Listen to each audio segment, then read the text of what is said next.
ক্রিকেটে মুদ্রার এপিঠ-ওপিঠ দেখা যায় খুব দ্রুত। কাল যে পারফরম্যান্সের জন্য ভক্তদের সমালোচনায় বিদ্ধ হতে হয়েছিল, আর সেই মাঠে রাজার মতো জয় ছিনিয়ে নিলেন মাহমুদুল্লাহ রিয়াদ। আগের ম্যাচের ব্যর্থতাকে পিছনে ফেলে এক লহমায় হয়ে উঠলেন রংপুরের তাতা। সিলেটের বিপক্ষে যখন পাহাড় সম চাপ, তখন ব্যাট হাতে বিধ্বংসী রূপ ধারণ করেন মাহমুদুল্লাহ রিয়াদ। 16 বলে 34 রানের বিধ্বংসী ইনিংস খেলে শুধু জয় এনে দেয়নি, বরং সমালোচকদের উপযুক্ত জবাবও দিয়েছেন। যেখানে অন্যরা রানের গতি বাড়াতে হিমশিম খাচ্ছিলেন, সেখানে রিয়াদ দেখালেন কিভাবে ম্যাচ শেষ করতে হয়। দুর্দান্ত ব্যাটিংয়ে দলকে জিতানোর পর ম্যাচ সেরা ঘোষণা করা হয় রিয়াদকে। ম্যাচ সেরার পুরস্কার হিসেবে রিয়াদকে দেওয়া হয় 1 লক্ষ বাংলাদেশি টাকা। ম্যাচ শেষে উপস্থাপকের প্রশ্নে রিয়াদ বলেন, এই পারফরমেন্সে পুরো দলের সম্মিলিত প্রচেষ্টার ফল। মুস্তাফিজ শুরুতে যেভাবে বোলিং করেছে, সেটাই ম্যাচের ভিত গড়ে দিয়েছে। আমি শুধু পরিস্থিতি বুঝে খেলেছি।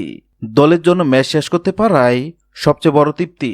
নিজের ফর্ম নিয়ে রিয়াদ আরও যোগ করেন, আমি সবসময় বিশ্বাস করি অভিজ্ঞতা বড় ম্যাচে কাজে আসে, আর সেটারই প্রতিফলন দেখা গেছে।